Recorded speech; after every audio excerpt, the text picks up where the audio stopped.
380페이지에 부동산 실권리자 명의 등기에 관한 법률상의 명의 신탁에 대해서 좀 검토를 한 다음에 주인법, 상인법 그렇게 넘어가고 그 다음에 장사 등에 관한 법률과 분묘기지권에 관해서 나옵니다. 그 다음에 마지막으로 경매, 이러면 이제 책이 마무리가 될 것 같다는 말이지. 그래서 경매 파트는 좀 상세한 내용을 많이 적어 넣어놨는데, 시험에 집중되는, 시험에 출제가 자주 되는 부분 절차 위주로 좀 강의를 하고 마무리를 할 생각입니다. 380페이지에 보면 명의신탁에 관한 법인데, 정확한 명칭은 실권리자 명의등기에 관한 법률이죠. 실제권리관계와 일치되도록 실권리자 명의로 등기하도록 강제하기 위한 법이에요. 개혁입법으로서 김영삼 정부 때 만들어진 법이다. 금융실명제법과 같이 만들어진 법이다. 이렇게 보면 되고, 2절에 용어 정의해 놨는데 1번에 명의신탁 약정이라고 돼 있죠. 그래서 그 두 번째 보면은 실권리자 하는 사람이 있습니다. 실권리자. 자, 그래서 일단 이렇게 알아둡니다. 명의신탁, 약정은 누구와 누구 사이에 하는 거다? 명의신탁자와 누구? 명의수탁자 사이에 하는 건데, 신탁자가 바로 실권리자가 되는 것이고, 그 다음에 수탁자는 등기 명의인이 되는 거다라는 겁니다. 알겠습니까? 그래서 이 두 사람이 이런 약정을 통해서, 그래서 요 사람 명의로 등기를 하지 않고 누구 명의로? 타인 명의, 수탁자 명의로 등기하도록 요 두 사람 사이에 약정하는 것을 명의신탁 약정이라고 하는데, 이걸 김영삼 정부 들어서기 전까지는 다 유효한 약정으로 인정이 됐는데, 이 법이 만들어지면서 무효 이렇게 처리하게 돼 있다 이 말이야. 그래서 딱 명시적인 규정을 만들어놨어요. 명의신탁 약정은 뭐다? 무효다 이런 식으로. 그 옛날에는 유효였다라는 거죠. 옛날에는 유효였으면 유효한 이 명의신탁 약정을 근거로 타인 명의로 등기가 가능했다, 불가능했다? 가능했다 이렇게 보는 게 되는 게. 알겠습니까? 자, 그런데 그래서 네모박스 안에 그 명의신탁 약정에서 어떻게 되는 경우? 제외되는 경우, 제외 동그라미 치고 별표를 해놔요. 그래서 요 1번, 2번, 3번의 경우에는 명의신탁 약정으로 본다, 안 본다? 안 본다라는 겁니다. 왜 안 보느냐? 관계 법령에서 다 허용되고 있는 제도들이다라는 소리예요. 그래서 문장을 다 외우기는 힘드실 거고, 동그라미 1번에 보면 첫 번째 줄 끝에 양도담보 또는 담보가등기 돼 있죠? 그 표현을 기억을 해두고 있으면 되고, 그 다음에 동그라미 2번은 첫 번째 줄 끝에 구분 소유자의 공유로 등기하는 경우 요걸 줄 거나요. 그 상호명의신탁 하는 것도 한번 봤으면 되고, 구분 소유자의 공유로 등기하는 경우도 명의신탁 약정에서 제외. 그 다음에 3번은 끝에 줄 거놨네. 신탁재산이 사실을 등기하는 경우, 이런 것도 명의신탁 약정으로 본다, 안 본다? 안 본다. 다 유효한 거다라는 소리다. 그렇지. 근데 실제로는 이 제외되는 이 1, 2, 3번 케이스도 모습을 보면은 명의신탁 약정하고 같다, 다르다? 같습니다. 명의신탁 약정에 해당한다고 볼 수 있는데 관련 법령에서 허용되는 케이스로서 제외시켜 놨다라는 거. 그래서 시험 출제하시는 분들이 출제할 때, 그냥 명의신탁에 관하여 설명한 것이다, 틀린 것은 이렇게 잘 안 내고 유효한 명의신탁에 관하여 설명한 것이다, 이렇게 이야기하기도 해요. 자, 381페이지에 보면 이 2번에 이제 명의신탁자 제목 동그라미 지나오면 되고, 한번 읽어둬요. 명의신탁 약정에 의하여 자신의 부동산에 관한 물건을 타인 명의로 등기하게 하는 누구? 실권리자를 명의신탁자 됐고, 3번에 명의수탁자 제목 동그라미 치고 한번 읽어둬요. 실권리자의 부동산에 관한 물건을 누구 명의로? 자신의 명의로 등기하는 자, 자신의 명의로 등기하는 자를 수탁자 그렇게 본다. 4번에 명의신탁 유형 해놨는데 결국 시험은 이 유형에서 잘 나와요. 알겠어요? 그래서 이 교재는 양갈로 1번을 등기 명의신탁 이래놓고 두 가지로 나눠놨어. 권리 이전형 명의신탁 해놓고 그걸 관련의 이자간이라고 해놓은 거는 이자간 명의신탁 이렇게도 부른다라는 소리예요. 알겠습니까? 이자간 등기 명의신탁 이렇게 불러. 그 다음에 뒷페이지 봤다가 돌아옵니다. 동그라미 2번에 뭐 중간 생략 등기형 명의신탁 해놨죠. 이것도 등기 명의신탁의 한 종류야. 근데 관로안에 보면 삼자간 해놓은 거는 이렇게도 부른다. 삼자간 등기 명의신탁 이렇게도 부른다 이 말이야. 알겠습니까? 그 다음에 오른쪽 페이지 보면 양갈로 2번에 계약 명의신탁 이리 되는 거라. 알겠어요? 그래서 이 교재 편집대로 명의신탁의 유형을 나누면은 이렇게 되는 거잖아요. 알겠어요? 어떻게 되느냐 하면은 알겠어요? 등기 명의신탁 하는 게 있는데 알겠어요? 등기 명의신탁 하는 게 있는데 이게 몇 가지가 있다? 두 가지가 있다라는 거지. 그게 권리 이전형 명의신탁 이전형. 그 다음에 또 두 번째가 뭐? 에? 중간 생략 등기형 명의신탁 하는 게 있다. 중간 생략 등기형 명의신탁 하는 게 있다. 말이지. 그리고 이제 계약 명의신탁 하는 게 있는 거라. 알겠어요? 그래서 우리가 명의신탁의 유형, 이 교재대로라면 두 가지 유형으로 크게 나누는 거지. 등기 명의신탁과 뭐? 계약 명의신탁. 근데 등기 명의신탁이 몇 가지로? 두 가지로. 알겠어요? 그러니까 이렇게 쓴 교재고, 어떤 교재 보면 위에 거 무시, 이거 무시. 알겠어요? 이 표현을 안 써버리고 그냥 이게 1, 이게 2, 저게 3 이렇게 세 가지로 명의신탁을 유형을 구분한 사람도 있어요. 알겠어요? 근데 저는 이렇게 구분한다 이 말. 알겠습니까? 이걸 갖다가 이제 이것도 등기 명의신탁, 이것도 등기 명의신탁이니까 이자간 뭐 등기 명의신탁 그렇게 이야기를 하기도 하고, 요걸 또 뭐 삼자간 등기 명의신탁, 둘 다 등기 명의신탁이니까 등기 명의신탁 이렇게 부르기도 한다 이 말이. 알겠습니까? 그래서 출제하시는 분들이 어떤 표현을 쓰는지 알겠어요? 저는 예측 불가능이니까 다 한번 들어둬야 된다라는 소리야. 그 어떤 사람은 알겠어요? 이 말로 공부를 했는데 이 말은 들어봤다 안 들어봤다? 안 들어봤다. 근데 문제 푸는데 이 단어가 티 나와 보니까 이게 뭔 소리고 이렇게 해서 한다 이 말이야. 알겠습니까? 같은 말이야. 알겠어요? 자, 그래서 이 한 가지 한 가지씩 사례를 봅시다. 381페이지로 가봐요. 그래서 동그라미 1번에 권리 이전형 명의신탁, 이자간 등기 명의신탁이 어떤 거냐? 밑에 그림을 보면서 위에 두 줄을 한번 읽어봅니다. 명의신탁자가 그림을 보면서 봐요. 명의신탁자가 소유하던 부동산을 명의수탁자 명의로 뭐하여 줄 거예요. 가장매매, 가장정려하여 등기를 뭐하는 거다? 이전하는 형태를 뭐라고 그런다? 권리 이전형 등기 명의신탁 그렇게 이야기를 한다 이 말이지. 알겠어요? 그러니까 그 그림을 보면은 신탁자와 수탁자 사이에 명의신탁 약정을 내부적으로 한 거예요. 알겠어요?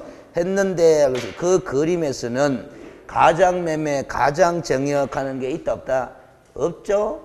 없는 이유가 알겠어요? 실제로 매매 정려가 있었다 없었다? 없었다라는 소리입니다. 근데 실제로 있었던 약정은 명의신탁 약정이 있었던 거야. 알겠습니까? 그런데 이 명의신탁 약정이 지금 현행법에 따라서 무효잖아. 맞죠?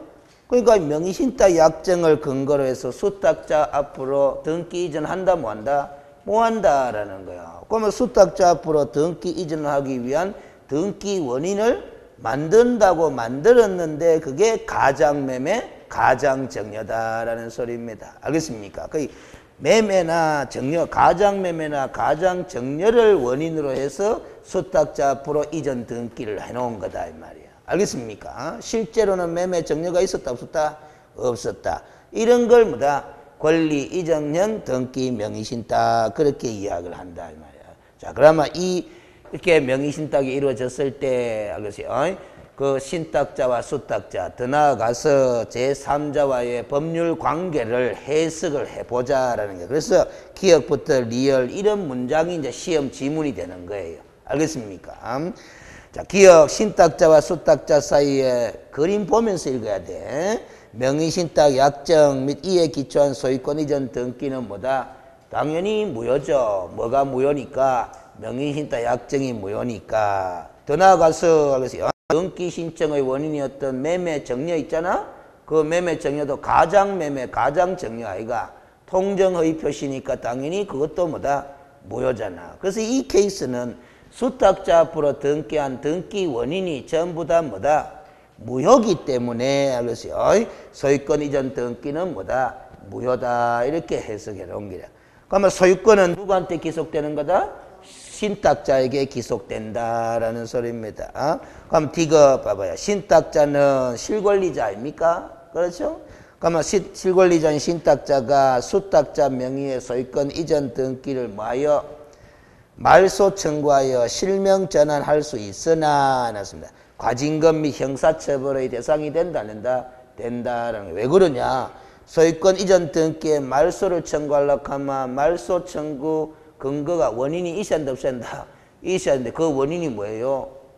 명의신탁 약정이잖아. 근데 그 명의신탁 약정 현행법에 따르면 뭐 불법이잖아. 알겠습니까? 그러니까 현행법에 따라서 과징금과 형사처벌을 감수하는 전제하에서 뭐 실권리자인 신탁자는 소유권을 찾아올 수 있다, 없다?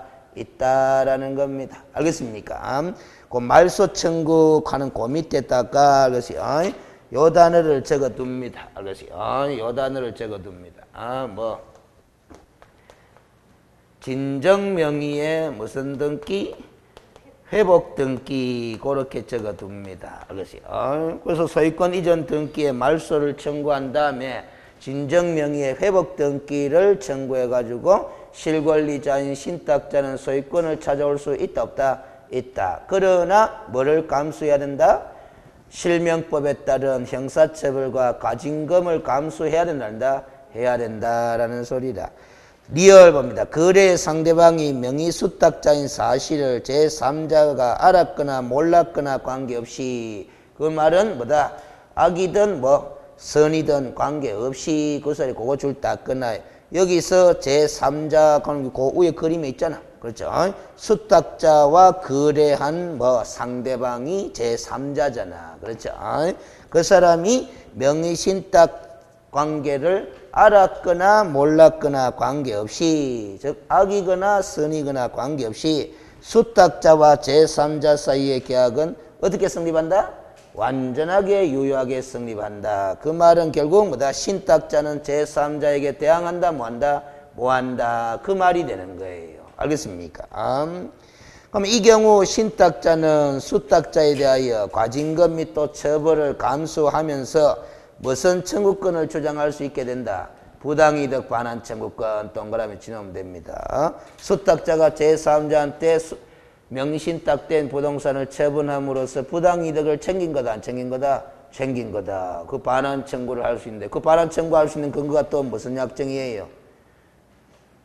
신탁자가 수탁자에 대해서 부당이득 반환 청구할 수 있는 근거가 또 무슨 약정? 명의신탁 약정이잖아. 그러니까 과징금과 또 처벌을 감수할 수밖에 없다라는 겁니다. 알겠습니까? 이런 구조를 딱 보면 봐봐요. 결국 신탁, 명의신탁을 금지시키는 현행법에서 타인 명의로 등기를 하게 한 실권리자인 명의신탁자는 뭐다? 소유권을 찾아올 수 있는 방법이 있다고 하더라도 뭐를 감수할 수밖에 없다? 과징금과 형사처벌을 감수할 수밖에 없는 그런 구조로 법이 만들어져 있다. 하지 말아라 그 소리다. 알겠습니까? 그런데 하지 말아라 이렇게 되어 있는데 자 신탁자와 수탁자가 아주 끈끈한 관계에 있는 뭐다? 두 사람이에요. 알겠어요? 그나마 수탁자가 제3자한테 처분했다 하더라도 그 처분한 대금을 수탁자가 꿀꺽 삼키 먹는다. 신탁자한테 준다. 신탁자한테 주면은 이건 뭐 드러날 일이 있어 없어요? 없어. 알겠습니까? 누구와 누구 사이의 관계가 아주 밀접하면 신탁자와 수탁자 사이의 관계가 밀접하면 그런데 이제 이 견물생심이라고 그래서 수탁자가 물건에 눈이 멀 수가 있잖아요. 그러면 이제 뭐다? 이 명의신탁 관계가 뽀로록 날 가능성이 높은 거라. 알겠습니까? 우리가 이런 명의신탁 강의를 할 때 지금 카메라 때문에 함부로 말 못하지만은 우리 정치사회에 알겠어요. 아주 끈끈한 신탁자와 수탁자로 볼 수 있는 두 사람이 있다 없다? 있다 이 말이지. 전시, 장시. 알겠습니까? 뭐죠? 알겠어요. 배신 땡긴다 안 땡긴다? 아니 명의신탁 아이가 신탁 아이고 믿고 맡기는 거 아이가. 그 믿는 관계에서 일어나는 거예요. 그래서 이걸 법으로 금지시켜 놨다 하더라도 그 믿는 관계가 깨지지만 않으면은 드러나기 쉽다 어렵다? 어렵다라는 소리입니다. 이게 알겠습니까? 자, 그 다음 뒷페이지를 봅니다. 그 밑에 판례가 있는데 한번 읽어봅니다. 신탁자가 그 소유 명의로 돼 있던 부동산을 수탁자에게 명의 신탁하였는데 수탁자가 임의로 그 부동산에 관하여 건저당권을 설정하였다면은 건저당권을 설정한다는 것은 처분한다는 소리라 안 한다는 소리라? 처분한다는 소리잖아요. 담보권을 설정한다는 것은 처분행위로서의 성격을 지니는 거잖아. 그러면 신탁자에 대한 무슨 죄가 성립하고 횡령죄가 성립 동그라미를 딱 짓눕니다. 출제 가능성 좀 있습니다.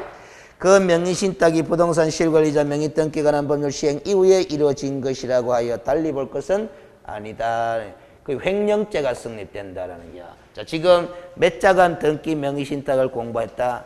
2자간. 그 2자간 등기 명의신탁에서 수탁자가 제3자한테 처분하는 행위는 무슨 죄가 성립된다?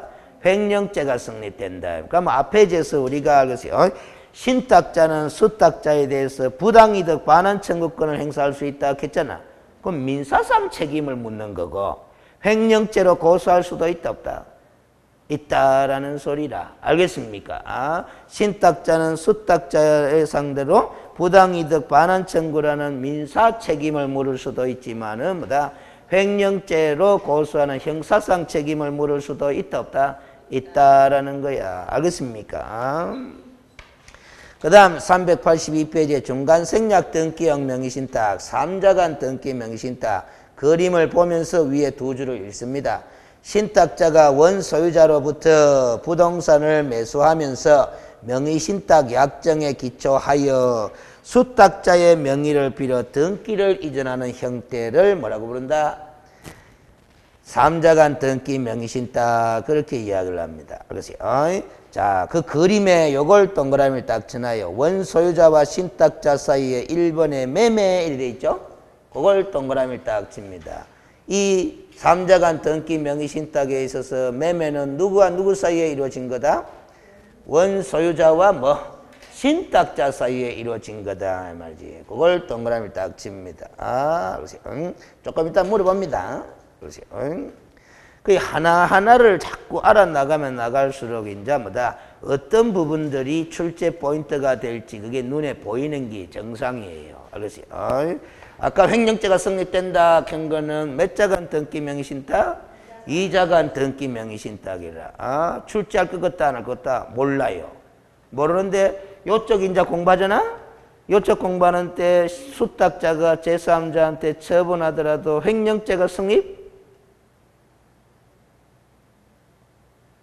한다 해뿐만 출제할 가능성이 떨어지는데 이건 안 한다 해뿐는 거야. 그럼 3자간 등기 명의신탁에 있어서는 횡령죄가 성립 안 한다 하고 2자간 등기 명의신탁에는 횡령죄가 성립한다 하면은 어느 쪽에서 시험 문제 물을 때도 횡령죄가 성립하느냐 안 하느냐를 물어볼 거다 물어볼 거다 물어볼 거다라는 겁니다. 알겠습니까? 다 똑같으면 물어볼 가치 있나? 없지. 뭐는 성립되고 뭐는 안 되고 이러면 이제 물어보게 되는 거라요. 알겠습니까? 그러니까 늘 자신감을 어떻게 가지느냐 하면은 이제 좀 그렇게 느꼈을 거라요. 공부를 하면 할수록 뭐다? 자꾸 더 힘들다 안 힘들다? 힘들어지는 게 정사이다 하는 걸 받아들여야 돼요. 그래야 공부를 포기하지 않습니다. 알겠습니까? 그다음에 자, 다시 382페이지로 와서 이제 이 그림을 보면서 또 기억부터 리얼까지 한번 가봅시다. 명의신탁 약정과 원소유자와 수탁자 사이에 소유권 이전 등기는 뭐다?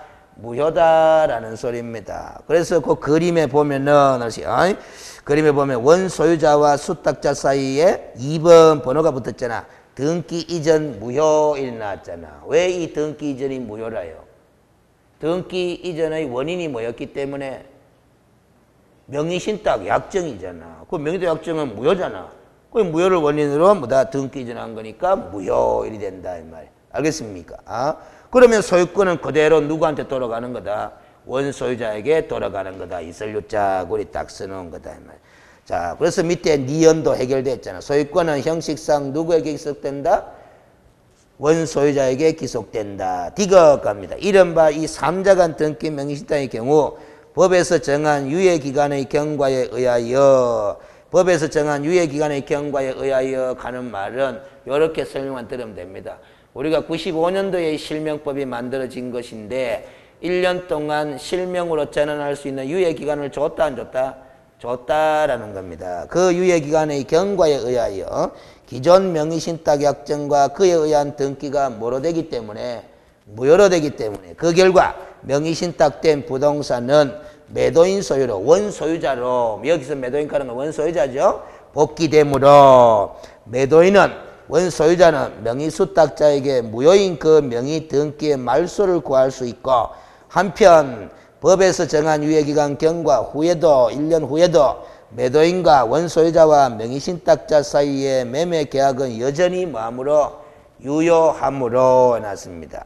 유효하므로 명의신탁자는 매도인에 대하여 매매 계약에 기한 소유권 이전 등기를 청구할 수 있고 소유권 이전 등기 청구권의 보전을 하기 위하여 매도인을 대위하여 명의수탁자에게 무효인 그 명의 등기의 말소를 구할 수 있다 없다? 있다라는 소리입니다. 줄 다 끊었죠. 진하게. 그래서 다시 한번 그림을 그려서 보면 자 여러분도 그림을 저하고 같이 그려봅니다. 이 삼자간 등기 명의신탁을 그림을 어떻게 그려볼까? 시험 문제지 딱 옆에다가 시험에서는 그림이 나온다 안 나온다? 안 나온다 이 말이지. 알겠어요?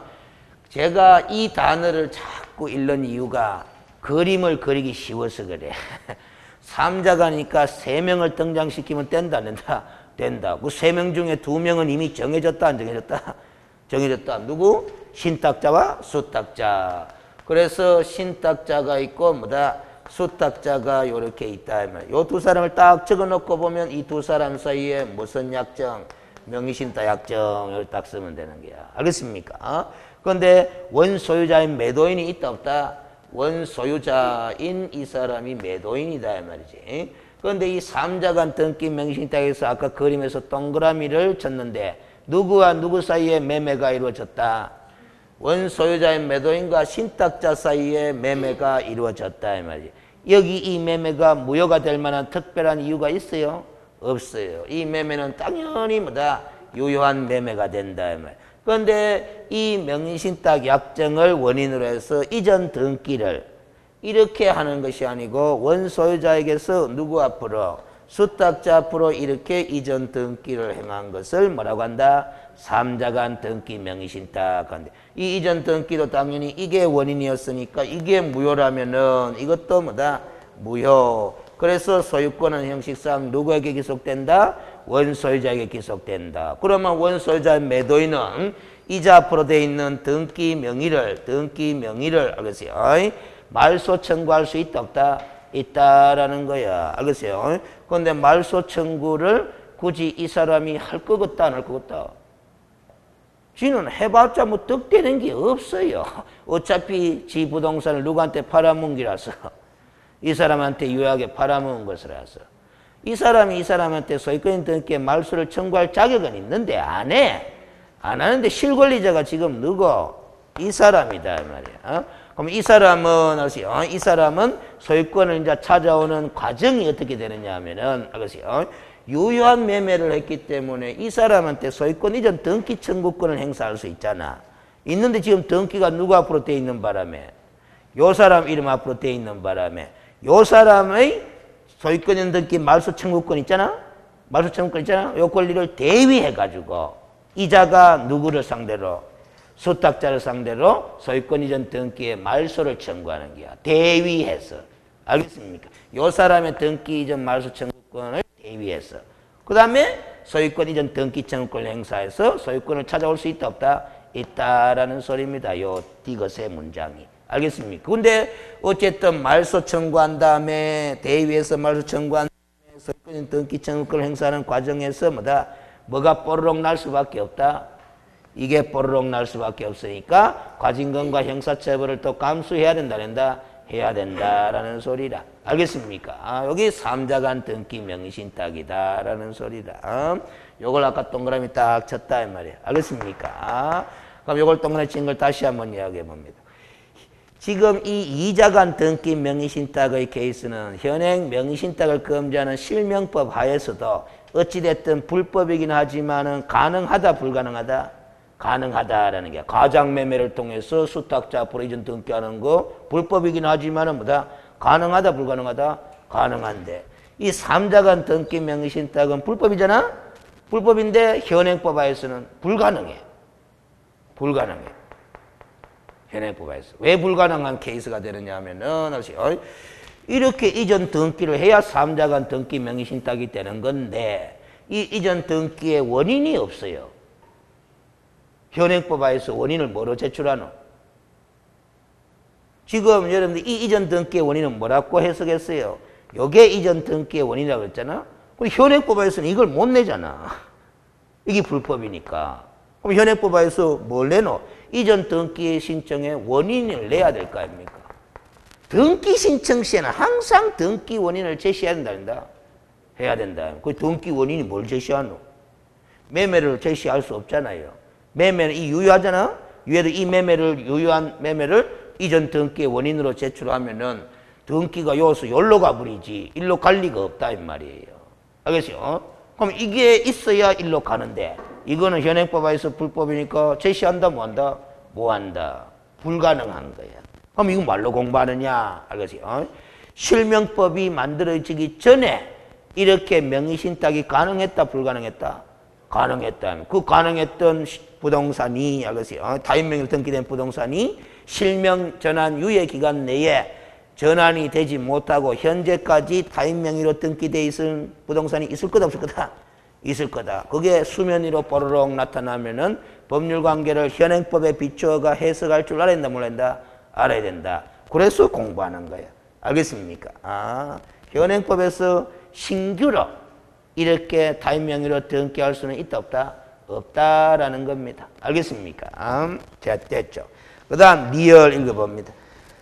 382페이지의 리얼. 권리 이전용 명의신탁과 마찬가지로 거래의 상대방이 명의수탁자인 사실을 제3자가 알았거나 몰랐거나 관계없이 명의수탁자와 제3자 사이의 계약은 완전히 유효하게 성립하며 신탁자는 수탁자에 대해 과징금 및 형사처벌을 감수하면서 부당이득 반환 청구권을 주장할 수 있게 된다라는 거야. 알겠습니까?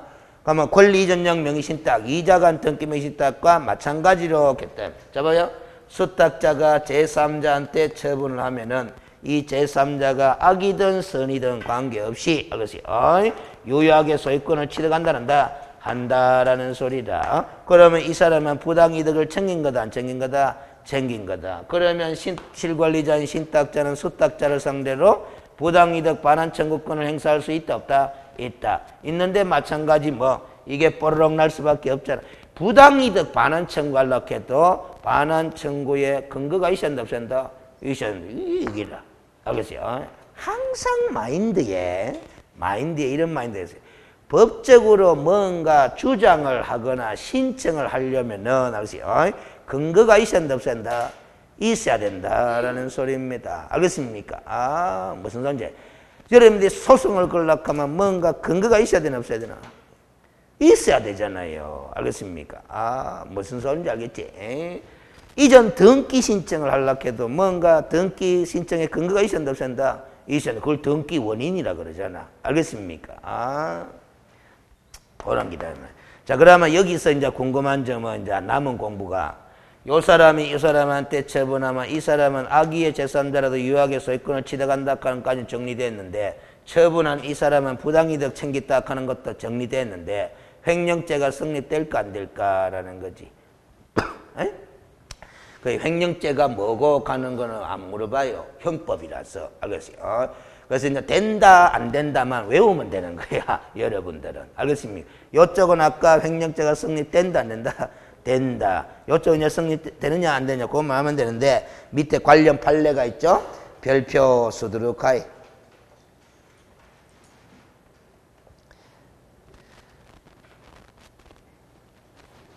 자, 그래서 읽어봅니다. 명의신탁자 쭉 읽을게요. 결론만 여러분 된다 안 된다면 알면 돼. 알겠어요? 명의신탁자가 매수한 부동산에 관하여 그림을 머릿속에 떠올리면서 읽어요. 부동산 실명법을 위반하여 수탁자와 맺은 명의신탁 약정에 따라 매도인에게 바로 명의수탁자 명의로 소유권 이전 등기를 마친 이른바 중간생략 등기형 명의신탁을 한 경우, 이제 중간생략 등기형 3자간 등기 명의신탁의 경우 신탁자는 신탁부동산의 소유권을 가지지 못하고 신탁자와 수탁자 사이의 위탁신인관계를 인정할 수도 없다. 무효니까. 따라서 명의수탁자가 신탁자의 재물을 보관하는 자라고 할 수 없으므로 수탁자가 신탁자의 재물을 보관하는 자라고 볼 수 없으므로 그거 줄 거예요. 수탁자가 신탁자의 재물을 보관하는 자라고 할 수 없으므로 그 다음에 읽어봅니다. 수탁자가 신탁받은 부동산을 임의로 모아도 처분하여도 신탁자에 대한 관계에서 무슨 죄가 성립하지 않는다?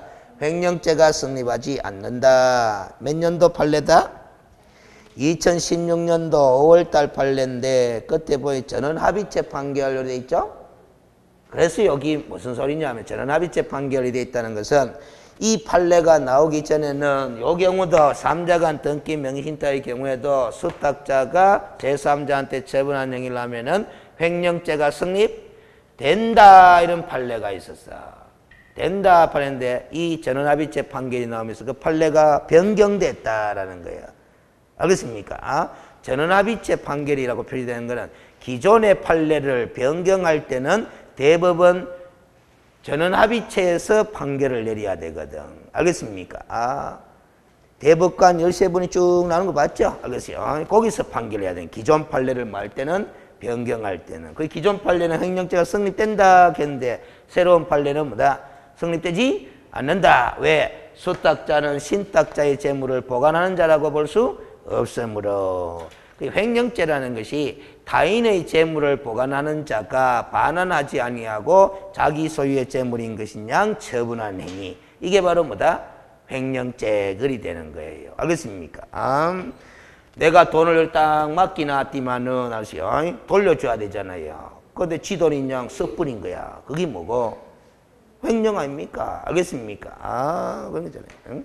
그 재산, 부동산을 갖다가 맡기놨다 이 말이야. 이 사람 걸 갖다가. 그래서 그건 이놈이 딱 처분해버렸다. 그럼 타인의 재물을 보관하는 자라고 볼 수도 있는 것 같지만은 우리 판례는 이런저런 이유에서 타인의 재물을 보관하는 자라고 볼 수 있다 없다? 없으므로 그걸 줄 거 드렸잖아요. 그래서 자 그러면 계속 읽어봐요. 종전에는 횡령죄가 성립한다는 것이 대법원의 입장이었지만 전원합의체 판결로 기존의 판례를 뭐 했다? 변경 동그라미 치놓고 따라서 현재 횡령죄가 되는 경우는 이자간 명의신탁에 한정되게 되었고 줄 거예요. 횡령죄가 되는 경우는 이자가 명의신탁에 한정되게 되었고 줄 거고 그 외 중간생략 등기형 명의신탁과 뒤에 가서 공부할 계약 명의신탁의 경우는 횡령죄가 성립된다 안 된다? 안 된다라는 게 어떤 경우만 횡령죄가 성립된다? 요 경우에만. 나머지는 횡령죄가 성립된다 안 된다? 안 된다. 이렇게 정리하면 돼. 알겠어요?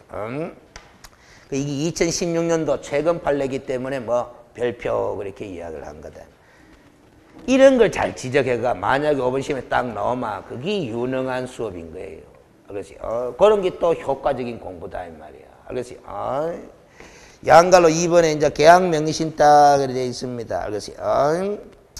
자, 그래서 그림을 또 보면서 읽어봅니다. 원소유자인 매도인은 신탁자와 수탁자 간에 명의신탁 약정이 있다는 사실을 알고 모르고 동그라미를 딱 쳐요. 명의수탁자와 직접 계약을 체결하여 그거 줄 거고 명의수탁자에게 등기를 이전하여 주는 형태를 말한다. 그러면 그림을 봐봐요. 매매가 1번 번호가 붙었잖아? 누구와 누구 사이에 매매가 이루어졌노? 원소유자인 매도인과 수탁자 사이에 그걸 동그라미 쳐놔요. 1번의 매매. 그러면 봐봐. 그러면 이 3자간 등기 명의신탁하고 계약 명의신탁하고 차이점이 바로 그 매매다. 매매. 알겠어요? 그러면 계약 명의신탁을 또 그리면 이래요. 원소유자와 누가 매매 계약을 체결한다? 수탁자와 매매 계약을 체결한다라는 겁니다. 그러면 신탁자가 있을 거다 없을 거다? 명의신탁을 공부하니까 당연히 신탁자가 있겠지. 이 두 사람은 또 무슨 약정했다? 명의신탁 약정했다라는 거야. 근데 매매는 1위 한다는 거야. 1위 하면은 적이 되고 1위 하면 뭐다? 계약명의신탁이 되고 여기 계약명의신탁과 뭐 삼자간 등기 명의신탁을 구별하게 되는 기준이 된다 이 말이에요. 그러면 이전 등기도 어디로 간다? 원소유자 매도인에서 수탁자 앞으로 이전 등기가 이루어진다라는 겁니다. 그러면 이거는 상식적으로 봐도 봐봐요. 수탁자가 매매도 하고 이전 등기도 열이 넘어오면 이게 필요하나 필요 없나? 필요 없잖아. 그럼 이걸 했다는 거야 어찌됐든. 했다라는 것은 알으세요. 이 사람이 부동산을 매수하고자 하는 목적인데 뭐 등기만 누구 앞으로? 요 사람 앞으로 해야 되는 거야. 알겠어요? 그런데 매매를 지가 하면은 삼자간으로 가버리는데 지가 안 하고 뭐다? 돈 줄 테니까 매수 자금을 줄 테니까 네 이름 앞으로 사놔라라고 합의한 거다 이 말이야. 알겠습니까? 아, 요 관계가 계약명의신탁이다 이 말이야. 자, 그래서 알겠어요? 제일 밑에 각주 1번이 붙어 있어요. 각주를 한번 읽어봐봐요. 각주 1번. 명의신탁 약정이 삼자간 등기 명의신탁인지 아니면 계약 명의신탁인지의 구별은 자, 그 다음에 줄 거 나왔잖아. 계약 당사자가 뭐 누구인가를 확정하는 문제로 기결되는데 매매 계약 당사자가 누구인가를 확정하는 문제로 기결되는데 나왔잖아. 요 삼자간 등기 명의신탁은 매매 계약의 당사자가 원소유자인 매도인과 신탁자인 반면에 계약 명의신탁은 원소유자인 매도인과 뭐다? 수탁자 간에 이루어진 거다 이 말이야. 요게 구별 기준이 되는 거다 이 말이야. 그것이 제가 이 문장을 쓴 게 아니고 판례에서 그리 써놓은 기다 이 말이에요. 그것이 계속 읽어봅니다. 계약 명의자가 명의수탁자로 되어 있다 하더라도 계약 당사자를 명의신탁자로 볼 수 있다면 이는 어디까지나 삼자간 등기 명의신탁이 된다. 따라서 계약 명의자인 명의수탁자가 아니라 명의신탁자에게 계약에 따른 법률 효과를 직접 기습시킬 의도로 계약을 체결한 사정이 인정된다면 명의신탁자가 계약 당사자라고 할 것이므로 이 경우에 명의신탁 관계는 삼자간 등기 명의신탁으로 봐야 한다. 여러분들 삼자를 위한 계약하는 말 민법에서 들어봤어요? 안 들어봤어요? 들어봤지? 그러면 이 사람하고 매매를 하지만 이 매매가 삼자를 위한 매매, 이 사람을 위한 매매가 확실하다라는 사정이 인정되면은 아무리 이 두 사람 사이에 매매가 이루어졌다 하더라도 그거는 무슨 명의신탁이라고 봐야 된다? 삼자간 등기 명의신탁이라고 봐야 된다. 그런 판례라. 근데 그 뒤에 문장은 출제거리가 못 되지만은 이것과 이것을 구별하는 기준은 뭐 갖고 구별하는 거다? 매매 계약의 당사자가 누구인가 하는 거. 알겠습니까? 그 표현, 거기 시험 지문거리가 된다 이 말이에요. 알겠습니까? 지금 대한민국 수험생들한테 다 물어봐봐요. 알겠지? 번 한 번은 뻔하다. 알겠지? 이것과 이것은 어떻게 달라요? 이래 물으면 입도 뻥끗 못한다 이 말이에요. 어떻게 다르긴 어떻게 달라? 매매 당사자가 다르다 하면 끝인 거예요. 그렇잖아요. 매매 당사자가 다르다 하는 걸 이야기하면 끝나는 거야. 알겠지? 자, 그러면 됐고 이 그림을 보면서 383페이지의 기억부터 또 해석을 해보자 이 말이야. 명의신탁 약정은 언제나 무효라. 원소유자인 매도인과 수탁자인 매수인 사이의 매매 계약 및 소유권인 등기는 유효에 나서 유효 동그라미 치고 따라서 누가 소유권을 취득하는 거다? 수탁자가 소유권을 취득하는 거다라는 걸. 자, 이 봐봐요.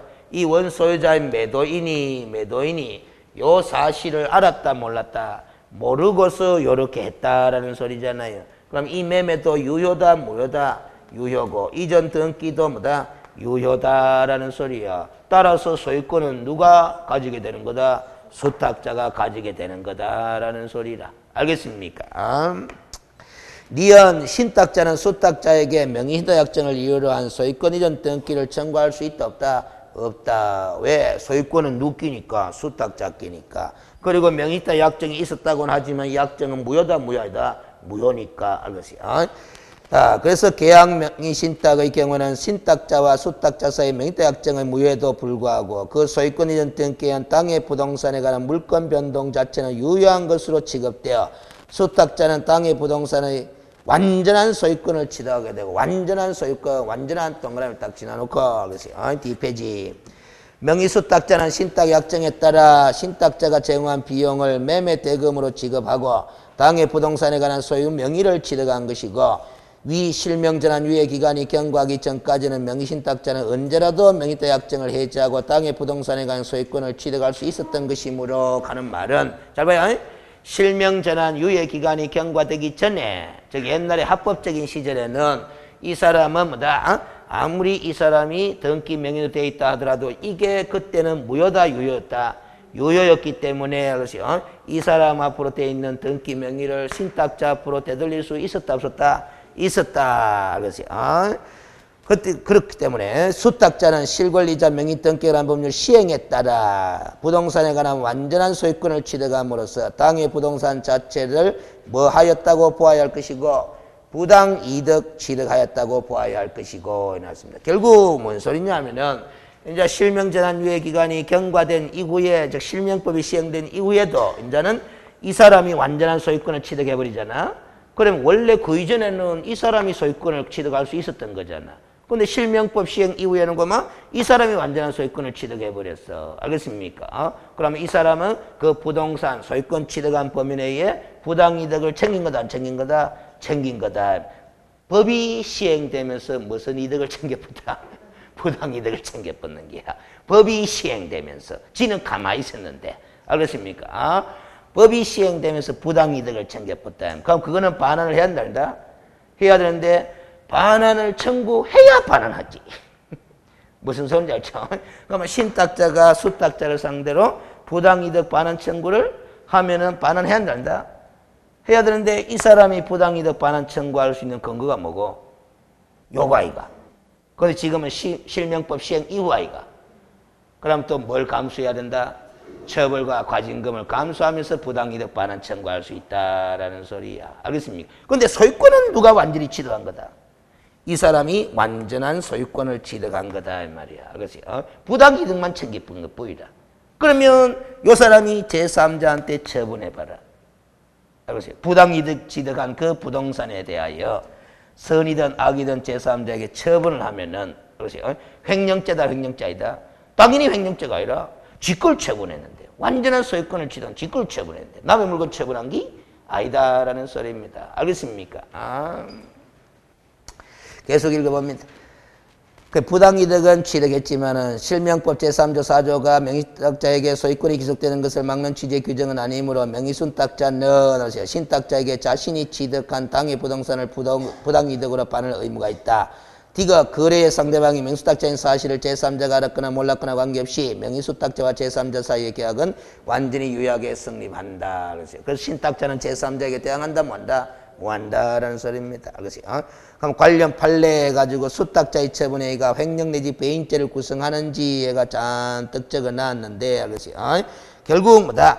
횡령죄도 성립하지 않고 배임죄도 성립하지 않는다 이렇게 보면 돼요. 알겠습니까? 일단 요 경우와 요 경우는 수탁자가 제3자한테 처분하더라도 횡령죄든 배임죄든 형사상 책임을 진다 아닌다? 안 진다. 다만 민사상에 무슨 반환 책임만 진다. 부당이득 반환 책임만 지는데 이자간 등기 명의신탁에 있어서 수탁자는 제3자에게 처분하면 무슨 죄의 책임을 진다. 횡령죄의 책임까지도 진다. 그렇게 정리하시면 돼. 그 다음 됐고 385페이지에 3절 줄 것입니다. 한 줄. 누구든지 부동산에 관한 물건을 명의대 약정에 명의수탁자 명의로 등기해서는 안 된다. 이 조문을 이제 명시 딱 해둠으로써 명의신탁 약정에 의해서 타인 명의로 등기하는 것은 불법이 돼버린 거예요. 알겠습니까? 불법이 돼버린 거다.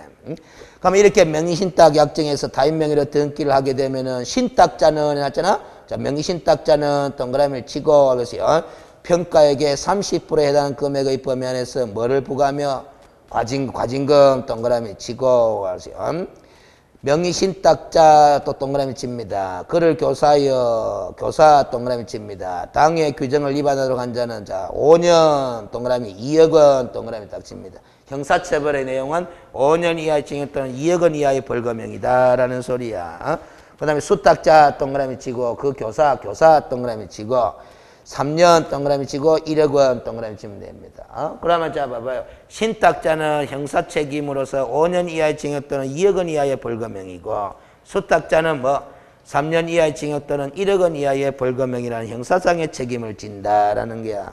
그럼 위반하도록 뭐 한 자는 방조한 자 동그라미 치고 그래서 그 밑에다가 적습니다. 방조한 자 밑에다가 이렇게 적습니다. 예 해가지고 개업공인중개사 고리 적어.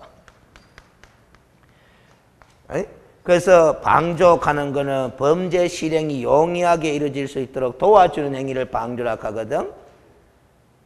무슨 말이지? 그냥 가만히 지켜보고 있는 거는 방조가 아니고 범죄 실행을 용이하게 할 수 있도록 뭐 도와주는 걸 방조라 그런다 이 말이야. 알겠습니까? 그러면 현실로 가면은 이 명의신탁이나 명의신탁 약정이라는 이 불법 행위를 범죄 행위를 알겠어요? 범죄 행위를 할 수 있도록 도와줄 수 있는 가능성이 높은 사람이 누구? 이 사람이다 이 말이야. 알겠습니까? 그 개업공인중개사가 이 신탁자와 수탁자 사이의 명의신탁 약정을 알선하고 타인 명의로 등기하는 일을 도와주게 되면은 개업공인중개사도 형사처벌의 대상이 된다, 안 된다? 된다. 몇 년짜리다? 1년 이하의 징역 또는 3천만 원 이하의 벌금형. 그걸 줄 딱 끊으면 됩니다. 다 시험 출제됐던 것들이에요. 알겠습니까? 그래서 밑에 관련 판례도 봐봐요. 그냥 읽어보면 됩니다. 형법상 방조인은 정범이 범행을 한다는 점을 알면서 그 실행행위를 용이하게 하는 직접 간접 행위를 말하므로 부동산 소개업자로서 부동산의 등기 명의 수탁자가 그 명의신탁서 승낙 없이 이를 제3자에게 매각하여 불법 영득하려고 하는 점을 알면서도 그 범행을 도와주기 위하여 수탁자에게 매수할자를 소개해 주는 등의 방법으로 횡령행위를 마했다면 용이하게 하였다면 이러한 부동산 소개업자의 행위도 횡령죄의 무슨 범에 해당한다? 방조범에 해당한다라는 거야. 그래서 그러니까 이 개업공인중개사로서는 영업할 때 공인중개사법의 의무사항만 준수하면 될 게 아니다라는 겁니다. 알겠습니까? 그러니까 이리 보면 돼요. 법을 속속들이 잘 모르는 경우에는 깨름직하면 뭐 법에 저촉될 가능성 여부를 따져봐야 되는 거야. 알겠습니까? 자, 4절에 명의다 약정의 효력이긴 한데 명의다 약정은 뭐로 한다? 무효 동그라미 치면 됩니다. 이걸 또 실명법을 만들면서 딱 명시해놔 벌써. 그럼 실명법 만들어지기 전에는 명의다 약정도 유효다라는 거죠. 지금은 무효라. 그렇어요. 또 양갈로 2번 별표 표시합니다. 명의다 약정에 따라 행해진 등기에 의한 부동산에 관한 물권 변동은 무효로 하는데 즉 결국 무효인 명의신탁 약정을 근거로 타인 명의로 등기한 이 물권 변동의 효력도 뭐다? 무효가 되는 거야. 다만 부동산에 관한 물권을 취득하기 위한 계약에서 이 그림에서 봐봐요. 부동산에 관한 물권을 취득하기 위한 계약 하면 되어 있습니다. 부동산에 관한 물권을 취득하기 위한 계약 무슨 계약이고? 부동산에 관한 물건을 취득하기 위한 계약 이 그림에서 무슨 계약이고? 매매 계약 아닙니까? 부동산에 관한 물건을 취득하기 위한 계약이 뭐고? 매매 계약 아닙니까? 그 매매 계약에서 이 소리야. 매매 계약에서 수탁자가 그 일방 당사자가 되고 수탁자가 일방 당사자가 되고 어느 쪽이고? 이쪽 아이가 있죠. 수탁자가 일방 당사자 되고 그 타방 당사자는 명의다 약정이 있다는 사실을 알지 못한 경우에 났습니다. 관로안에 제가 뭐라고 적어놨노? 소위 계약 명의신탁의 경우에 관로는 제가 적어준 거예요. 그러하지 아니하다 돼 있잖아. 그러하지 아니하다 하는 말은 물권 변동은 유효하다라는 소리잖아. 자, 그럼 봐봐요. 그 관로를 빼고 다만 문장을 다시 읽어봐요. 부동산에 관한 물건을 취득하기 위한 계약에서 명의수탁자가 일방 당사자 되고 그 타방 당사자는 명의다 약정이 있다는 사실을 알지 못한 경우에는 이 말이 탁 나와서 시험 지문에 그 말이 탁 나오면 바로 무슨 명의신탁임을 알아차려야 된다. 계약 명의신탁임을 알아차려야 되는 거야. 이 계약 명의신탁임을 알아차리기 위한 수단으로서도 봐라. 매매 계약의 당사자가 신탁자가 당사자냐 수탁자가 당사자냐 그거 갖고 3자간 등기 명의신탁이냐 계약 명의신탁이냐 그걸 딱 구별하게 되는 거예요. 알겠습니까? 문장을 딱 읽고 요 세 줄을 딱 읽고 계약 명의신탁을 말하네 하면서 알아들어야 된다 이 말이에요. 알겠습니까? 그러하지 아니하다 하는 건 유효하다라는 소리잖아. 그 유효하잖아. 물권 변동은 유효하잖아. 알겠지? 그 다음 뒷페이지 양갈로 3번에 명의신탁 약정에 따라 행한 물권 변동의 무효는 제3자에게는 대항한다 뭐한다? 뭐한다. 그 제3자가 선이든 악이든 관계없이 한 가지 빠졌네. 지금 제3자가 선이든 악이든 관계없이 다 유효하게 물권을 취득한다 그랬지? 근데 여기서 판례 하나가 그래서 이거 나오네. 이거 나오네. 그 관련 판례에 보면은 2번부터 봐봐요. 2번에 보면 부동산의 명의 수탁자가 실질 소유자 몰래 실권리자 몰래 처분하는 경우 취득자가 명의 수탁자의 범죄적인 처분 행위에 어떻게 적극 가담 동그라미 칩니다. 즉 제3자가 명의 수탁자의 처분 행위에 적극 가담하여 처분이 이루어진 것이라면은 그 취득자 제3자의 취득 행위는 정의관념에 반하는 무슨 행위로서 반사회적 행위 동그라미 칩니다. 무효이 된다 이 말이야. 그러면 악의의 제3자는 유효하게 취득하지만은 적극 가담한 제3자는 유효하게 취득한다 뭐한다? 뭐한다. 그렇게 구분을. 악의와 적극 가담을 구별하면 된다 안 된다? 된다라는 소리다. 봐. 알아듣는 거 보니까네. 봐봐요. 알아듣는 거 보니까네.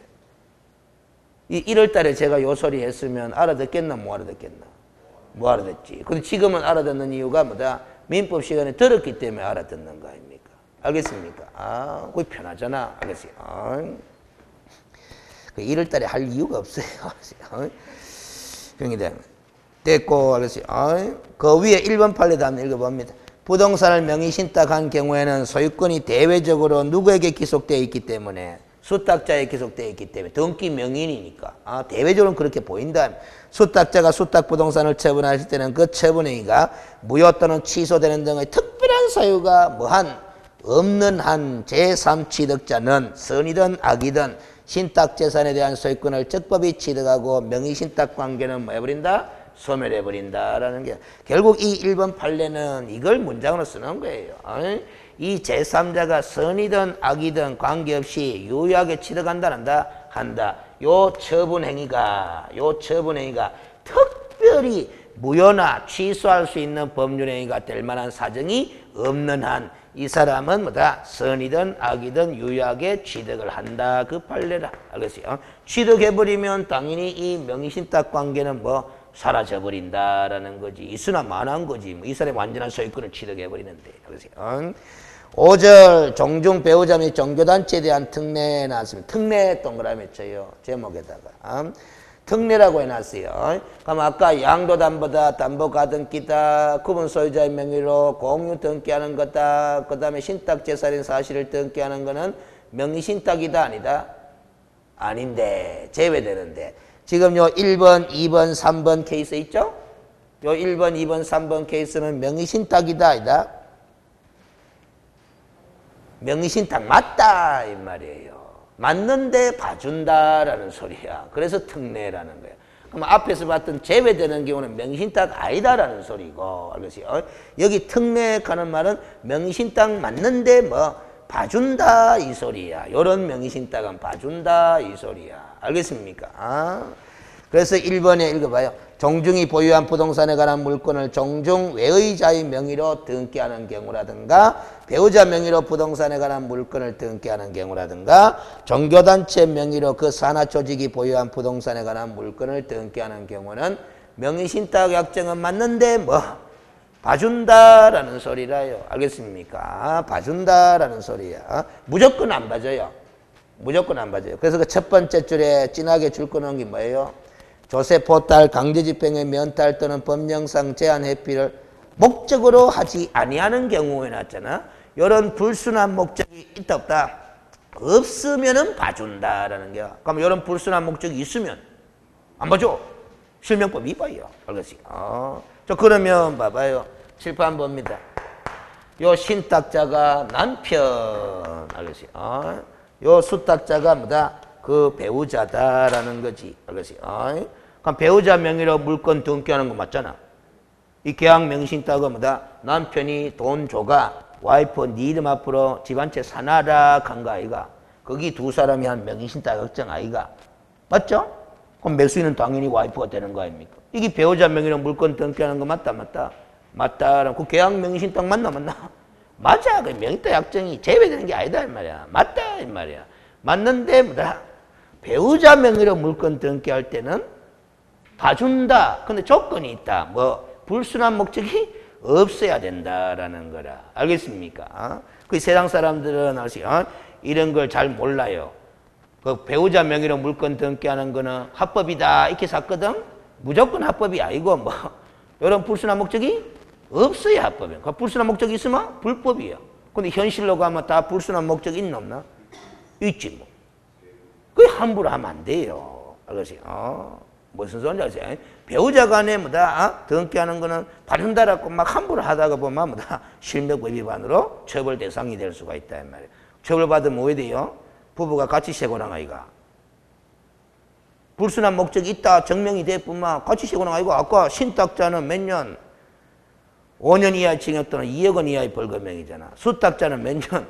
3년 이하의 징역 또는 뭐 1억 원 이하의 벌금형이고 신탁자 남편, 수탁자 와이프 같이 세고랑 찰 일이다 이 말이에요. 그래서 제가 법 무서운 줄 알아야 된다라는 소리라. 알겠습니까? 그런데 참 법 무서운 줄 알기가 어려워요. 왜? 세상에 10쌍의 뭐다 배우자가 있는데 9쌍이 다 배우자 명의로 물건 등기해. 불순한 목적이 다 있어. 그래서 근데 나는 그 불순한 목적 나도 있는데 뭐다 와이프 이름 앞으로 등기를 하려니까 겁나 안 겁나? 불순한 목적이 있으니까 불법이잖아요. 근데 9쌍이 다 해요. 나도 하고 할까 안 할까? 하잖아. 9쌍이 다 해버리니까. 알겠어요? 9쌍이 다 해버리니까 뭐 나도 뭐 해도 뭐 들통 안 나겠지 하고 해버리는 거예요. 그런데 9쌍이 안 들키는데 지 혼자 딱 들키는 거야. 알겠어요? 그런 게 문제다 이 말이에요. 주의하시면 됩니다. 알겠어요? 그 나중에 여러분이 자격증 따가 중개업 할 때도 똑같은 현상이야. 알겠어요? 중개업소마다 다 불법을 하는 것이 눈에 보인다 안 보인다? 보이는데 알겠어요? 적발이 안 돼요. 1년이고 2년이고 3년을 계속 지켜봐도. 그럼 나도 불법 하고 싶다 안 하고 싶다? 하고 싶어지는데 하게 될 가능성이 높아지는 거야. 다 들통이 안 난다 하니까. 알겠어요? 무슨 얘기 있죠? 그래서 우리가 알겠어요? 법은 알겠어요? 재정도 중요하지만은 알겠어요? 집행도 중요하다 안 중요하다? 중요한 거다 이 말이에요. 알겠어요? 국회가 법을 만들지만 집행은 누가 해요? 행정부가 하는 거예요. 알겠습니까? 그 행정부가 법을 집행하는 과정에서 영업하는 사람을 단속한다 하잖아. 단속법규 위반인지 아닌지를 단속하는데 알겠습니까?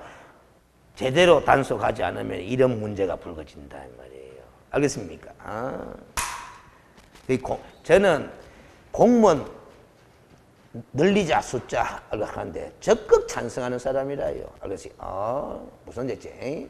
10만 명이 아니라 100만 명, 200만 명 자꾸 늘리자 하는 적극 찬성하는 사람. 아무래도 공무원들이 많으면 뭐다? 법을 집행하는 데 있어서 보다 더 수월하게 집행할 수 있는 토대가 되는 게거든. 알겠어요? 그래서 예산이 허락하는 범위 내에서 안 그래도 실업이 문제되는데 공무원을 많이 늘림으로써 청년 실업률도 해소할 수 있는 방법이다 하는 거 저는 적극 찬성해요. 개인적으로는.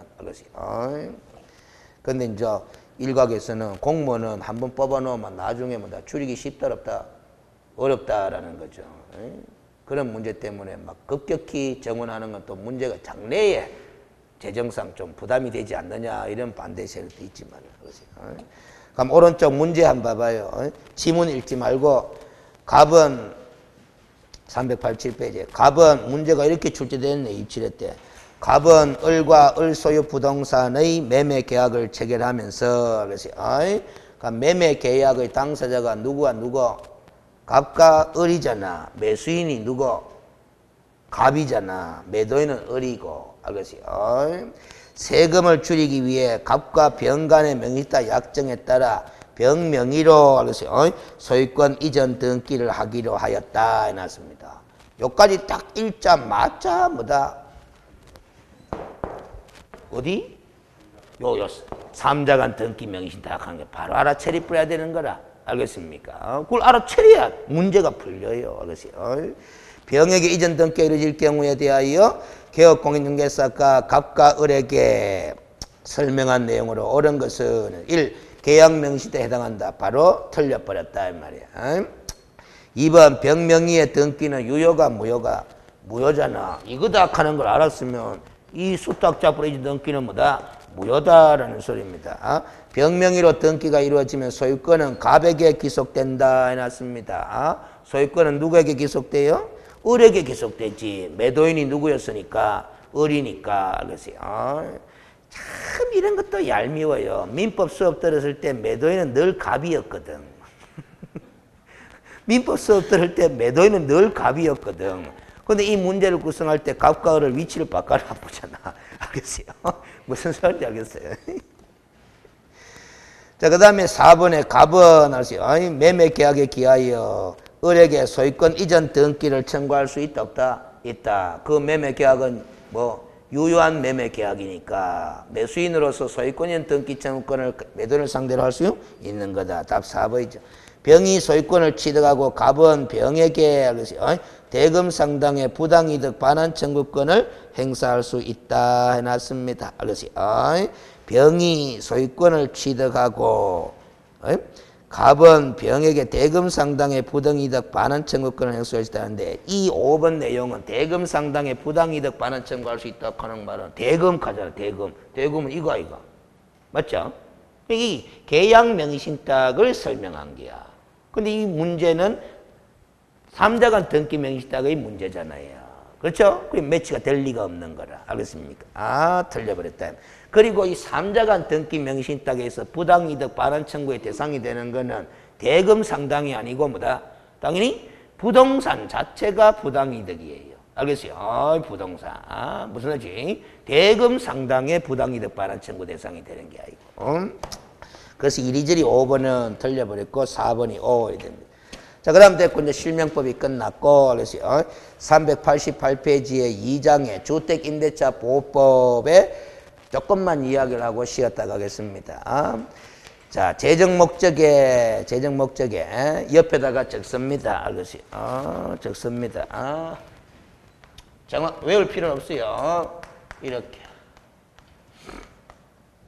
1983년경 제정 이렇게 적어둡니다. 주택임대차보호법은 언제쯤 만들어진 법이다? 80년대 초반에 만들어진 법이다. 외울 필요는 없어요. 듣기만 들어놔요. 알았어요? 자, 그러면 봐봐요. 그때 당시로 가면은 고금리다, 저금리다? 고금리 시대다라는 소리라요. 알겠습니까? 고금리 시대다라는 소리야. 고금리 시대다라는 소리야. 그러면 임대인 입장에서는 보증금을 많이 받고 싶어요? 월차임을 많이 받고 싶어요? 보증금을 많이 받고 싶지. 고금리 시대니까. 알겠어요? 월세는 조금 받고 보증금을 많이 받고 싶다 이 말이에요. 알겠습니까? 그런데 그런 상황에서 만들어진 법이라. 알겠죠? 그러면은 여러분 한번 물어볼게요. 최우선 변제의 보호를 받고 싶으면은 임차인이 보증금액이 커야 되나 작아야 되나? 작아야 돼요. 소액 임차인이라야 최우선 변제의 보호를 받을 자격이 주어지거든. 알겠어요? 무슨 소리인지 알겠죠? 그런데 만들어질 당시에는 보증금이 중요했어요. 임대인 입장에. 보증금을 많이 받아 묻다 이 말이야. 알겠어요? 그런데 소액 임차인이 별로 없어요. 지금은 무슨 금리? 저금리 시대가 흘러왔던 이제 고금리로 간락하는 참이지만은 알겠어요? 저금리 시대에는 가면 임대인은 뭐를 많이 받고 싶다? 월차임을 많이 받고 싶은 게야. 그럼 기존의 보증금을 뭐로 돌리기도 한다? 월차임으로 전환하기도 한다 이 말이야. 알겠어요? 그러면 보증금이 작아지고 월세가 높아져 버리. 알겠어요? 그러면 보증금 액수가 작아지면 소액이 대푼다 안 대푼다? 소액이 대푼다. 잠깐만 보증금 2천에 월세 300. 그러면 서울 가면 천지라요. 그러면 이게 소액이가 소액 아이가? 소액 임차인이 돼본단 말이에요. 보증금액이 얼마라서? 2천이라서. 그러면 최우선 변제의 보호를 받을 수 있게 된다, 없게 된다? 있게 된다는 게. 이 최우선 변제의 보호를 해줄 필요가 있나? 없어요. 월세를 300만 원씩 내는 그런 임차인은 무슨 최우선 변제의 보호를 해주노? 이런 문제가 발생해버리더라라는 소리야. 알겠어요? 무슨 제도가 없어서? 환산보증금 제도가 없었어. 월세 300을 보증금 2천에 포함시키는 제도가 있다 없다? 없다라는 거예요. 알겠습니까? 무슨 법은? 주임법은. 근데 상임법은 하세요. 월세를 갖다가 뭐다? 보전금액에다가 포함시킨다, 시킨다?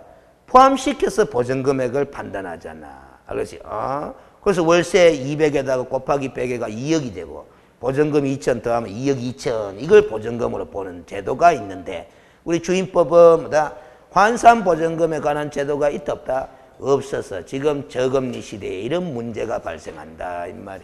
알겠습니까? 제가 지금 이런 식으로 말을 드리는 게 시험 문제가 이렇게도 자주 나와요.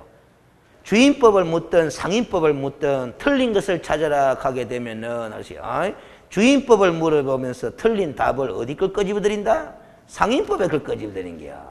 상임법을 물을 때 틀린 것을 찾아라 하면 틀린 것은 뭐다? 주임법의 내용을 갖고 지문을 만들어. 그러면 여러분들은 다 봤던 게 나오는 거야. 무슨 소리인지 알지? 그래서 항상 비교식으로 생각이 돼야 된다 이 말이에요. 알겠습니까? 항상 시험 공부할 내용 중에 공법이든 뭐 민법이든 비교할 수 있는 주제가 있다면 항상 비교해봐야 된다. 해봐야 돼. 알겠습니까? 그래서 여러분들 공법도 봐봐라. 당장 비교해서 묻잖아. 도시 기본계획과 도시 관리계획을 비교하든 아니면 광역도시계획과 뭐 도시기본계획을 비교식으로 해가 문제를 구성한다 이 말이에요. 알겠습니까? 개발사업과 정비사업을 뭐다? 비교해서 문제를 구성해버린다라는 거야. 그럼 지문 5개 다 보면 다 어디서 봤던 게야. 무슨 소리인지 알겠어요? 그런 게 되면. 당장 우리 공인중개사법에서도 비교할 수 있는 게 얼마나 많노? 당장 봐봐요. 자격정지하는 게 있나 없나? 있지? 뭐하고 비교할 것 같노? 자격정지에 관해서 문제를 묻는다 하면 비교식으로 묻는다면 업무정지하고 안 묻겠나 이 말이지. 자격정지, 업무정지 다 둘 다 유골의 범위 안에서 기간을 정하여 명할 수 있는 행정처분이라는 점에서. 그런데 차이점들이 있다 없다? 있다면 그런 거 공부하는 거잖아. 알겠어요?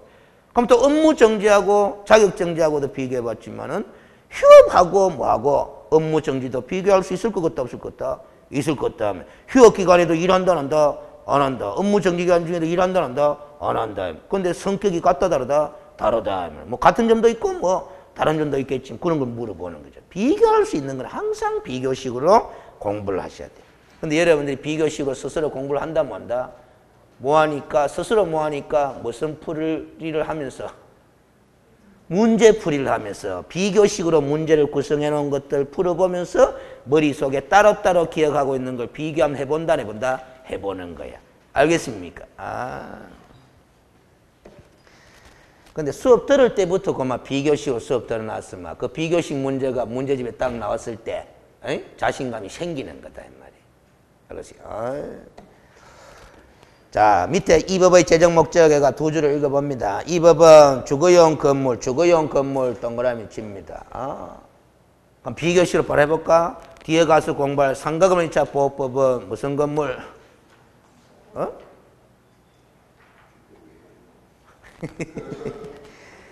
사업자 등록의 대상이 되는 건물이라요. 자, 표현을 한번 볼까요? 몇 페이지를 잠시 보느냐 하면은, 여기를 한번 봅니다. 몇 페이지? 422페이지. 알겠어요? 1절에 보면 이 법은 상가건물 임대차가 되가 상가건물 돼 있지? 그 상가건물이라고 하는 게 뭐고? 이리 물어마. 뭐라 할래요? 뭐가 상가건물이고? 물어마. 그 밑에 적용 범위가 2절에 첫 번째 줄에 관로가 딱 있잖아. 사업자 등록의 대상이 되는 건물을 말한다. 이 나왔잖아. 알겠어요? 맞죠? 알겠어요? 그게 상가 건물이야. 알겠어요? 사업자 등록의 대상이 되는 건물. 알겠어요? 자, 다시 388페이지로 와가지고 그 주거용 건물의 임대차에 관한 민법에 대한 특례를 규정함으로써 민법에 대한 특례의 동그라미 칩니다. 그래서 주택임대차보호법은 민법에 대한 무슨 법이다? 특별법이다. 이 소리야. 그러면 특별법 우선 적용의 원칙이죠? 자, 물어보겠습니다. 주거용 건물의 임대차에 있어서는 어느 법이 먼저 적용된다? 주거용 건물의 임대차에 대해서는 무슨 법이 먼저 적용된다? 주임법이. 근데 주임법에 규정이 없으면 민법에 뭐? 그냥 민법 가져와. 민법의 무슨 규정? 임대차 규정. 민법의 임대차 규정이 보충적으로 적용된다. 이렇게 하면 돼. 여러분들 민법의 임대차 규정 공부했잖아. 매매, 교환, 임대차율 공부하잖아. 알겠습니까? 민법의 임대차는 그러면 민법의 임대차 규정은 토지 임대차에 적용되는 거다, 안 되는 거다? 되는 거다 이 말이지. 알겠어요? 토지 임대차에 적용되는 거예요. 알겠어요? 주거용 건물의 임대차에도 적용된다, 안 된다? 되는데 보충적으로 적용된다 이렇게 해야 되는 거야. 뭐가 우선 적용되니까? 주임법이 우선 적용되니까. 알겠습니까? 근데 토지 임대차 보호법 하는 게 있나? 없어요. 그러니까 토지 임대차에 있어서는 민법의 임대차에 관한 규정이 일반적으로 적용된다 하는 거야. 특별법이 없으니까. 무슨 소리인지 알겠죠? 자, 그 다음, 국민의 주거 생활 안정을 보장할 목적으로 한다. 일어났죠? 자, 가만, 국민, 동그라미 칩니다. 국민, 가만, 사람이죠. 맞죠? 사람은 자연인과 법인 두 종류가 있는데, 두 사람을 다 가리키는 거다. 자연인만을 가리키는 거다. 민법생이 또 그건 이야기 안 했나? 자, 그러면 민법생이 어떻게 강의를 풀어나갔는지는 몰라도 이거는 이야기했을 거다. 한국토지주택공사, 지방공사, 중소기업 하는 말 했어요, 안 했어요? 했지? 어쨌든 제가 토지주택공사, 지방공사, 중소기업 다 법이나 이거? 법이라. 그러면 여기서 말하는 국민은 자연인인 개인도 당연히 들어가지만은 법인도 들어간다, 안 들어간다? 들어간다라는 거야. 자, 그런데 정리를 이래야 돼요. 민법생이 토지주택공사, 지방공사, 중소기업 요 세 개만 이야기했다 이 말이야. 삼성전자 이야기했다, 안 했다? 안 했다. 저희 대기업 이야기했다, 안 했다? 안 했다 이 말이에요. 그래서 금융기관도 이야기했다, 안 했다? 안 했다 이 소리예요. 알겠습니까? 그러면 알겠어요. 이렇게 정리해야 돼. 국민 가는 거 또 쳤지? 그 위에다가 적어요. 원칙 해가지고 뭐다 자연인 고래 적는다. 그 다음에 예외 해가지고 뭐다 세 가지 요리 적어라. 그 세 가지가 누구다? 세 가지 법인, 옳지 법인 요리 적어야 돼. 세 가지 법인. 법인 이름이 토지주택공사, 지방공사, 뭐 중소기업 이렇게 하면 돼. 알겠습니까? 그러면 이제 이렇게 설명하면 여기 원칙이고 예외 일어났잖아. 이제 이렇게 설명하면 돼. 주택임대차보호법은 국민의 주거생활을 안정시킬 목적으로 만든 특별법인데 민법 임대차 규정에 대한 특별법인데 그 주임법의 보호를 받는 사람은 임차인은 보호를 받는 임차인은 원칙적으로 누구에 한한다?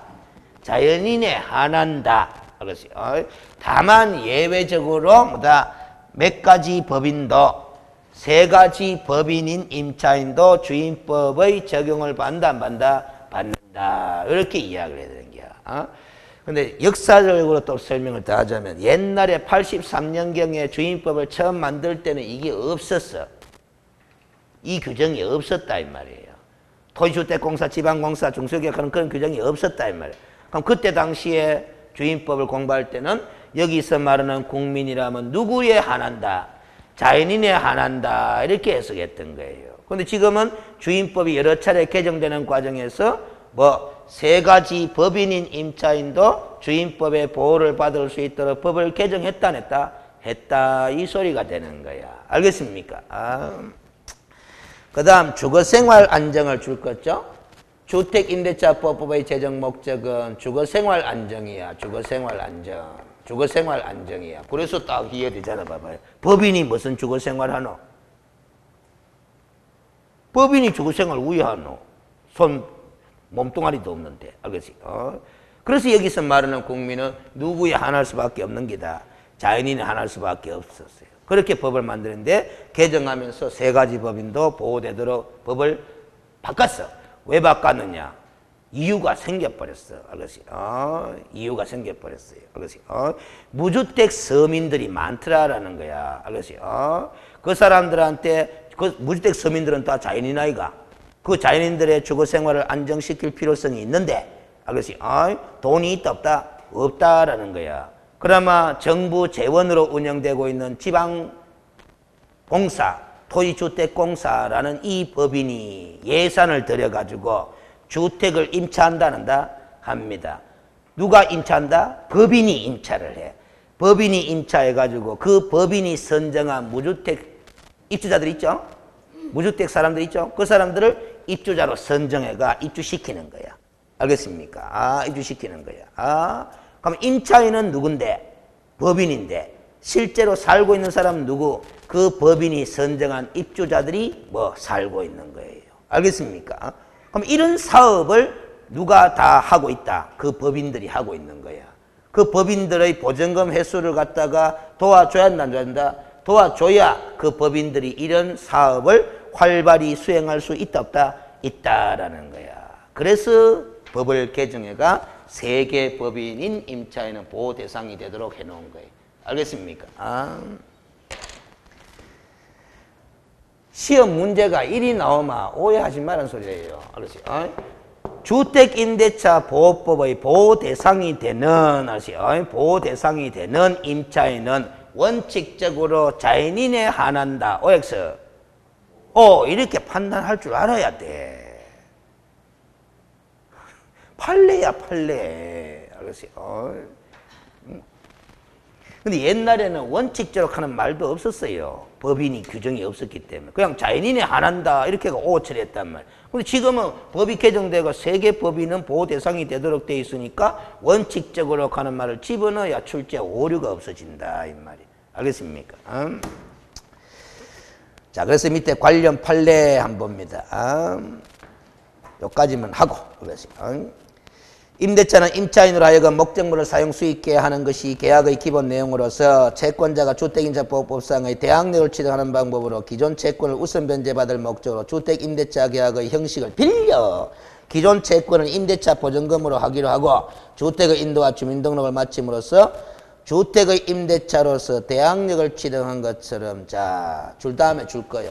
외관을 만들었을 뿐 실제 주택을 주거용으로 사용 수익할 목적을 갖지 아니한 계약, 그거 줄 것입니다. 이런 주택 임대차 계약은 무슨 표시에 해당되어? 통정허위 표시에 해당되어 무효라고 할 것이기 때문에 이런 주택 임대차 계약을 체결한 임차인에게는 대항력을 부여할 필요성이 있다 없다? 없다. 즉 주인법의 보호를 받게 할 필요성이 있다 없다? 없다라는 소리입니다. 알겠습니까? 시험에 자주 나오는 판례입니다. 알겠어요? 여러분들이 이 판례도 민법 시간에 들어봤다 안 들어봤다? 들어봤어요. 그 시간에도 들어보고 여기서 들어봤다 하는 것은 결국 뭐다? 자주 등장하는 판례다 이 소리야. 알겠습니까? 그 다음 밑에 보충학습에 우리가 이제 조금 이따 공부할 주택임대차보호법을 전체적으로 한번 생각하고 지나갑니다. 편면적 강행규정 동그라미 딱 치고 주택임대차의 경우에만 적용되며 일시 사용을 위한 임대차의 경우는 적용한다 안 한다? 안 한다. 관로 안에 채권적 전세 포함이라고 되어 있죠. 채권적 전세 포함이라고 되어 있습니다. 이걸 채권적 전세라 그럽니다. 이거 미등기 전세, 미등기 전세를 무슨 계약? 채권적 전세, 채권적 전세 계약 그렇게 이야기를 한다 이 말이에요. 그럼 결국 미등기 전세 계약을 체결해가 주택에 주거하고 있는 임차인은 채권자죠. 미등기 전세, 채권적 전세니까. 그럼 그 사람은 임차인은 전세권자다, 임차권자다? 임차권자다라는 소리다. 알겠습니까? 일시 사용을 위한 임대차에 있어서는 왜 법의 적용을 하지 않을까요? 이렇게 생각하면 돼요. 주택임대보호법의 제정 목적이 주거생활 안정이거든. 일시 사용 목적을 위한 임대차에 있어서는 주거생활 목적이 없다라는 소리다. 알겠어요? 그 다음 동그라미 2번 봐봐요. 별표. 임대차 보증금 반환 채권은 다른 우선 변제 청구권과 달리 자, 그 다음에 동그라미 칩니다. 없이도 집행권은 없이도 동그라미를 딱 쳐놔요. 적극적으로 우선 변제권을 직접 행사할 수 있는 권리는 인정되지 않는다. 이 말은 결국 경매 청구권이 인정된다 안 된다? 안 된다. 줄 거예요. 경매 청구권이 인정되지 않는다고 적었습니다. 그래서 결국 소극적 권리로서 보호하는 의미밖에 없다라는 거지. 그래서 우리가 주임법, 상임법에서 공부하는 우선 변제권을 가진 임차권자는 뭐 보전금을 반환받기 위한 목적으로 자기가 주거하고 있는 주택을 경매 신청한다 뭐한다? 뭐한다. 그렇지. 경매 신청 뭐한다? 뭐가 없어서?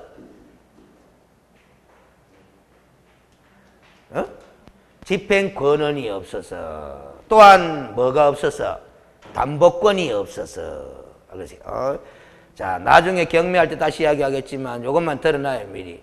경매는 강제 경매가 있고 무슨 경매가 있다? 임의 경매가 있는데 강제 경매를 신청하려고 하면 뭐가 있어야 된다? 집행 권한이 있어야 되고 임의 경매를 신청하려고 하면 뭐가 있어야 된다? 담보권이 있어야 되는데 무슨 얘기지? 그런데 이 임차권자는 집행 권한이 있다 없다? 없다. 뭣도 없다. 담보권도 없다. 그러니까 강제경매 신청도 뭐하고 뭐 임의경매 신청도 뭐하는 거야. 알겠습니까? 무슨 소리인지 알지? 그러면 이 사람은 자신의 보전금을 어떻게 회수할 수 있느냐? 결국 타인이 경매 신청을 한 사건에서 알겠습니까? 배당 요구 신청을 해가 권리의 순위에 따라서 보전금을 뭐다? 회수할 수밖에 없는 소극적인 보호밖에 못 받아요. 알겠습니까? 극하면 결국 봐봐요. 순위가 늦어버리면은 보증금 회수한다 뭐한다? 뭐한다라는 소리다. 알겠습니까? 그럼 됐고 동그라미 3번 봐봐. 임차인이 보증금 반환 채권을 확보할 수 있는 공시 방법으로 최소한 줄 거예요. 최소한부터 줄 거예요. 부동산의 인도와 주민등록을 갖출 것을 대항 요건으로 규정. 그거 줄 거라면 됩니다. 이러한 방법은 공시방 민법에서 일반적으로 채권자의 우선적 지위를 확보하기 위하여 등기나 등록을 하도록 한 규정에 비하면 자, 그 다음에 줄 거예요. 매우 불완전한 공시방법에 해당. 그거 줄 것입니다. 매우 불완전한 공시방법에 해당한다라는 거예요. 자, 그 말은 이렇게 또 설명 듣고 갑니다. 이 주택임대차보호법에서 임차인이 대항력을 행사하기 위해서는 대항 요건을 갖춰야 되는데 그 대항 요건으로서는 주택의 인도와 주민등록 전입신고라는 것을 요구하고 있는데 이 인도와 주민등록 전입신고라는 것도 공시방법 중에 하나인데 알겠어요? 등기나 등록보다는 확실한 공시방법이다. 불확실한 공시방법이다. 불확실한 공시방법이다라는 겁니다. 그 말은 이렇게 바꿔 생각하면 돼요. 등기라는 것을 하면 확실한 공시방법으로서 대항력을 주장할 수 있는데 그 등기를 하려면은 당사자 공동신청주의이기 때문에 임대인의 협조가 있어야 한다 없어야 한다? 있어야 되는데 현실적으로 임대인이 등기에 협조를 하지 않기 때문에 잘 들어요. 등기 대신에 이렇게 등기라는 공시방법 대신에 불확실하지만 그래도 등기라는 공시방법 대신에 불확실하지만 뭐라도 갖추면 인도와 주민등록 전입신고라는 이 공시방법을 갖추면 등기와 똑같은 무슨 힘을 인정하겠다? 대항력을 인정하겠다라는 거야. 그러면 차이점은 뭡니까? 등기라는 공시방법을 갖추나 권리자가 인도나 주민등록 전입신고라는 이 공시방법을 갖추나 다 대항력 인정되기는 마찬가지잖아. 무슨 차이가 있어요? 등기는 확실하게 공시했고 이쪽 인도와 주민등록 전입신고는 불확실한 공시방법을 했는데도 불구하고 둘 다 대항력 인정한다 하잖아. 어떤 차이가 나느냐? 영시부터가 차이 나는 게 다음날 영시부터가 차이 나는 게야. 그 등기라는 확실한 공시방법을 갖추니까 등기한 때 대항력이 발생하는데 등기보다 불확실한 인도와 주민등록 전입신고라는 요건을 갖추니까 대항력 발생하긴 하는데 뭐다? 다음날 0시부터다라는 거야. 다음날 0시부터. 왜 다음날 0시부터 미룬지 이유가 뭐고? 불확실한 공시방법이라서 그래. 불완전한 공시방법이라서 뭐다? 대항력을 인정하긴 하는데 뭐다? 확실한 공시방법을 갖춘 권리자보다도 뭐다? 후순위로 미룬다? 미뤄야 되니까 다음날로 미룬 거다라는 소리야. 왜 다음날인지는 이제 알았다 몰랐다? 어디 가서 이제 왜 다음 날입니까? 물으면 뭐다? 불확실한 공시 방법을 갖췄기 때문에 그렇지 않느냐. 확실한 공시 방법을 갖춘 자보다는 힘이 뒤후순위로 밀려야 될 거 아이가? 라는 소리야. 그것이. 그렇게 알아두면 됩니다. 자, 그럼 됐고, 그래서 잠시 쉬었다가 389페이지에 나머지 주인법, 상인법으로 넘어갑니다.